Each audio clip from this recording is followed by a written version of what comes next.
ഇവിടെ ഈ പയ്യൻ്റെ സൂപ്പർ പവർ എന്തെന്ന് വെച്ചാൽ അവൻ്റെ ശരീരം എത്ര വേണേലും അവന് പെട്ടെന്ന് വലുതാക്കാൻ പറ്റും.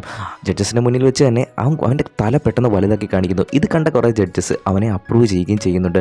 അതിനുശേഷം വേറൊരു പയ്യൻ വരികയാണ്. അവൻ വന്നിട്ട് അവരുടെ മുന്നിൽ വെച്ച് തന്നെ ഇൻവിസിബിളായിട്ട് കാണിക്കുന്നുണ്ട്. ഇതിലും ഇംപ്രസ്സായ ജഡ്ജസ് അവനെയും അപ്രൂവ് ചെയ്ത് വിടുകയാണ്. അതിനുശേഷം ഒരു പെൺകുട്ടി വരികയാണ്. അവൾ വന്നു നിന്നതിന് ശേഷം അവളുടെ കണ്ണ് പെട്ടെന്ന് ചിമ്മി കാണിക്കുന്നുണ്ട്. എന്നാൽ അതിലൊരു ജഡ്ജസ് അവൾ കാണിക്കുന്നതിനേക്കാളും സ്പീഡിൽ കണ്ണ് ചിമ്മി കാണിക്കുകയാണ്. എന്നിട്ട് ഇതൊക്കെ എല്ലാവർക്കും പറ്റും, ഇതൊക്കെ ഒരു സൂപ്പർ പവർ ആണോ എന്ന് പറഞ്ഞിട്ട് അവളെ റിജക്റ്റ് ചെയ്യുകയും ചെയ്യുന്നുണ്ട്. ശേഷം ഒരു പയ്യൻ വന്നിട്ട് അവനൊരു പേപ്പർ കഷ്ണം തിന്നുകയാണ്. എന്നിട്ട് പേന എടുത്ത് അവൻ്റെ വായിൻ്റെ ഉള്ളിലേക്ക് വെച്ചതിന് ശേഷം ബുള്ളറ്റ് പോലെ ആ പേപ്പർ കഷ്ണം ഒരു ജഡ്ജസിൻ്റെ മുഖത്തേക്ക് ഇടുകയും ചെയ്യുന്നുണ്ട്. ഇതിൽ നിന്ന് ദേഷ്യം തോന്നിയ അയാൾ അവനെയും റിജക്റ്റ് ചെയ്യുകയും ചെയ്യുന്നുണ്ട്. ശേഷം ഒരു പെൺകുട്ടി വന്ന് പാട്ട് പാടുന്നുണ്ട്. ഇതൊക്കെ ഒരു സൂപ്പർ പവേഴ്സ് ആണോ, പാട്ടൊക്കെ എല്ലാവർക്കും പാടാൻ പറ്റുമെന്ന് പറയുമ്പോൾ ആ പെൺകുട്ടിക്ക് ദേഷ്യം വന്നിട്ട് അവിടെ ഉണ്ടായിരുന്ന വലിയ ടേബിൾ എടുത്ത് അവിടെ ഒരു പേപ്പർ കഷ്ണം പോലെ എടുത്ത് എറിയുകയാണ്. ഇത് കണ്ടിട്ട് ജഡ്ജസ് അവളെ അപ്രൂവ് ചെയ്യുന്നുണ്ട്.